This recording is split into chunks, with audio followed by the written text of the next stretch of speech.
My name is Colin and this is Ginley-Karla, and we're the two directors for the One Act Fringe Festival that we're doing this evening. First off tonight, you're going to see a one-act play by David and Amy Sedaris named Book of Liz. And then after a 10-minute intermission, there will be 5 short plays by David Ives, and they're unrelated except for the fact that they're written by David Ives, so just don't expect any continuity between them after the episode. Yeah. We're selling cookies in the back, and because it's so hot, take water if we need it. So hope you guys enjoyed the show, and Book of Liz will be first.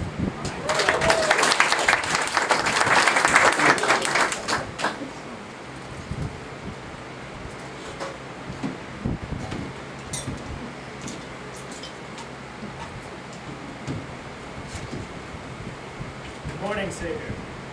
I am but flawed, but humbly beg you to accept the following compliments on my behalf. 1. You are the Lord, our God, creator of everything, both known and unknown. Our existence is the work of you. We exist grateful in the knowledge that only we can understand the true depths of your remarkability. Let it be known that you are splendid. 2. In honor of you and in mockery of your ways, we, your chosen people, shall shun the multitudes, accomplishments, and elements of design you will doubtlessly consider vulgar on the occasion of your return. You have a good eye, and thus, so shall we. 3. Though the world was created in but a brief 7 days, we acknowledge that you are no stranger to hard work. Your example shall exist as our guidepost, and we offer our toil without thought of sacrifice, in the hope that... 37. In acknowledgement that the beard was your own invention, and thereby glorious, we shall adopt it as our own, and trim it only occasionally. 38. Oh, Reverend Tollhouse. I saw the light on and... I couldn't sleep. I was on my way to the kitchen, so like I said, I saw the light on, thought that maybe we were being visited by more of those hooligans. Yes, our mysterious friends. I think that's an Irish word, hooligans. I prefer vandals, which is Roman, but the paper said that they were hooligans. Not me personally. No, I'd never read the papers. Miss Foxley told me yesterday that... Yes, Miss Foxley. I've been giving the matter some thought and decided it might be best if they sent someone else to collect the cheese balls. Someone else? But why? I just don't think she's a very good influence. But Miss Foxley needs this job. I'm sure she can find something else. But she's got 12 Dobermans to support. 12! All by different fathers, I suppose. With all due respect, Reverend, it's not our place to judge. Miss Foxley is a nice young woman. Really, she is. Nice young women don't wear 2 tops. It's called a baby tea, not a tube top. Let me see if that makes any difference. Well, the baby tea has arms, where a tube top is more of a beer cozy.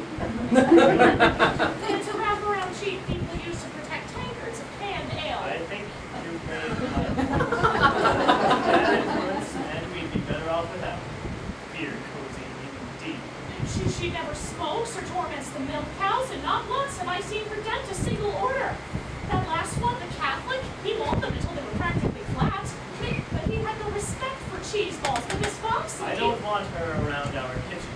She's never snooped past the loading dock, and not once has she asked for a single taste. Miss Foxley doesn't believe in round food. She told me so herself. Nonetheless, we've already drafted a letter to our superiors asking where they find a suitable replacement. The matter has been settled, sister, so let's turn the page. I really think that you're being a little harsh, Reverend. Give it some thought and...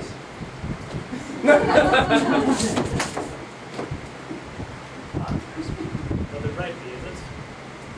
Yes. What are you doing upstairs? Is it early? I hadn't noticed. I usually rise before 3 to begin private worship before I wake the livestock. I like the sound of that. Why sleep when there's work to be done? That's always been my philosophy. Praise be to God, someone with initiative.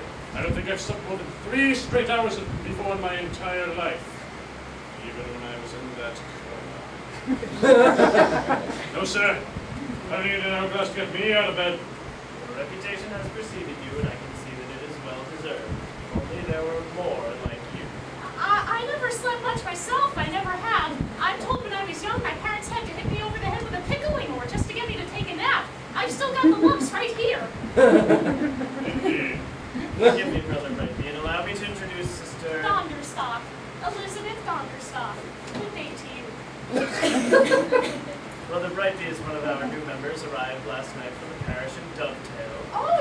I hear it's lovely there. I once saw a sketch of the meeting house, and I thought I'm that... sorry that I wasn't there last night to meet your parents, Brother Brightbee, but I want you to know that we are all extremely honored to have you. Indeed. Thank you, Reverend Tollhouse, and may I say that I, in turn, am honored to be here. My most prized possession is a matchstick carved by the brothers of Dovetail, and not a day goes by when I don't admire its craftsmanship. My God, precision. It's a terrible thing that has happened to your community, a scandal. Yes, well, we've seen it happen in a number of parishes. The question is, how can one survive in a modern technological society that has no use for fresh, clabbered buttermilk or a quarter of well-smithing horseshoes? Or not finesse the napkin kinds with highest quality? Yet what can one do with those infernal Koreans constantly living in the coattails? It's a tragedy, yes, but had they followed through with my suggestions, I dare say the community of Dovetail would still be thriving today. You don't say. Hard work is admirable. Yet without the proper leadership, I'm afraid it goes for nothing. Wolf is at the door, Reverend. It's best we update our way of thinking before he comes at knocking. Faith, commerce, are not traditionally compatible.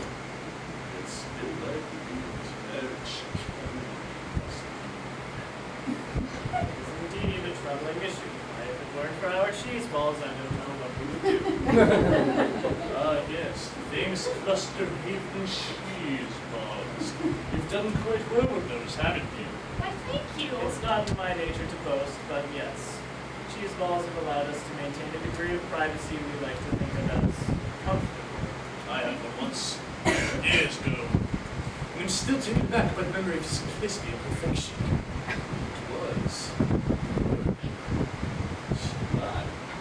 I invented the recipe myself, and I've been making them since I was 12. I'm afraid that modesty is not the Sister Donderstock's finer virtue. Indeed not.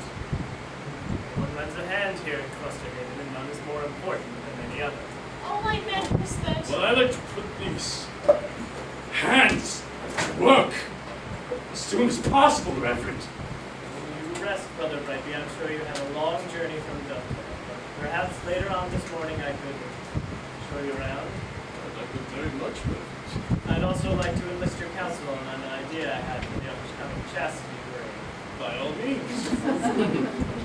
I'm in need of an assistant, and something tells me you're just the man for the job. But Reverend, what about me? I've been rehearsing the Virgins and stringing lutes for the past 3 weeks. I thought I was going to help you with this year's parade. We talked about it. Stop when I said I wanted you behind me. I meant that I needed you to help push the float, not help time the festivities. Honestly, I don't know where you get these fanciful ideas. Well,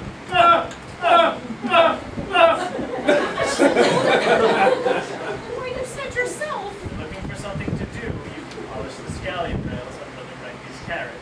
They collected a great deal of dust on the long ride from Dovetail. That would be lovely. Thank you, sister. My dander frock needs venting and bending, and you have your regular duties in the kitchen. I should keep you busy enough. Yes, Reverend. But before you give the good brother his tour, perhaps you and I could further discuss the matter of Miss Foxley? Sister. Yes, Reverend. I'll go get my Buddhist.